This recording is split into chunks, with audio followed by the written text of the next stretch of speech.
എൻ്റെ ഇനി ഒരു കൺസേൺ, ഈ പി വി അൻവർ ഈ 10 രൂപത്തിനകത്തുള്ള വോട്ട് പിടിച്ചല്ലോ, ഈ പി വി അൻവർ ഇനി UDF കയറാനുള്ള സാധ്യതകൾ ഉണ്ട് എന്നുള്ളതാണ്. സാറിന് അങ്ങനെ ഒരു തോന്നലുണ്ടായിട്ടുണ്ടോ? തീർച്ചയായിട്ടും പി വി അൻവർ UDF കയറും. UDF വാതിൽ തുറന്നിട്ട് കഴിഞ്ഞുവെന്ന് KPCC പ്രസിഡന്റ് ശ്രീ സണ്ണി ജോസഫ് തന്നെ ഇപ്പം പറഞ്ഞു കഴിഞ്ഞു.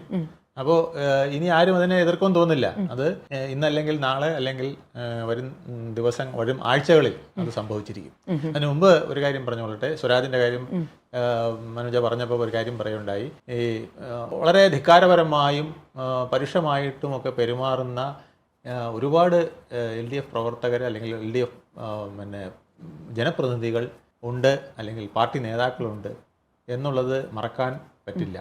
കാരണം ഇതിനു മുമ്പ് ഒരു LDFന്റെ ശൈലി എന്ന് പറയുന്നത് പൊതുവെ ഒരു അല്പം ജനങ്ങളുടെ മുമ്പിൽ ഒരു വിനയം കാണിക്കുന്ന ശൈലി തന്നെയായിരുന്നു ഉണ്ടായിരുന്നത് എന്ന് നമുക്ക് മനസ്സിലാക്കാം.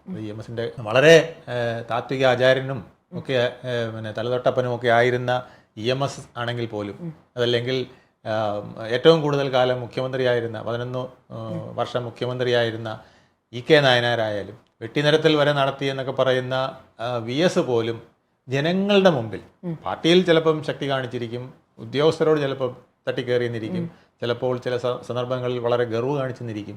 പക്ഷേ ജനങ്ങളുടെ മുമ്പിൽ അവർ വളരെ വിനീതരായി പലപ്പോഴും തോന്നിയിരുന്നു. പക്ഷേ പിണറായി വിജയൻ അങ്ങനെയല്ല. അദ്ദേഹത്തിൻ്റെ രീതി അങ്ങനെയാണ്, അദ്ദേഹത്തിൻ്റെ ജീവിത ശൈലി അങ്ങനെയാണ്, അദ്ദേഹത്തിന് അനുഭവിച്ച ത്യാഗങ്ങളും ബുദ്ധിമുട്ടുകളും മർദ്ദനങ്ങളും ഒക്കെ അത് തന്നെയാണ്. ഒരു പക്ഷേ കടുപ്പക്കാരനായി വരാൻ അദ്ദേഹത്തിൻ്റെ ശാരീരികവും മാനസികമായ ചില പീഡനങ്ങൾ വിധേയമായിട്ടുണ്ടായിരിക്കും. പക്ഷേ അതിന് താഴോട്ടുള്ളവർ മുഴുവൻ അങ്ങനെ കാണിച്ചാൽ, ഒരു പാർട്ടി മൊത്തം ജനങ്ങളുടെ മേൽ കുതിര കയറുന്നതായിട്ട് തോന്നിയാൽ എന്താവും അവസ്ഥ?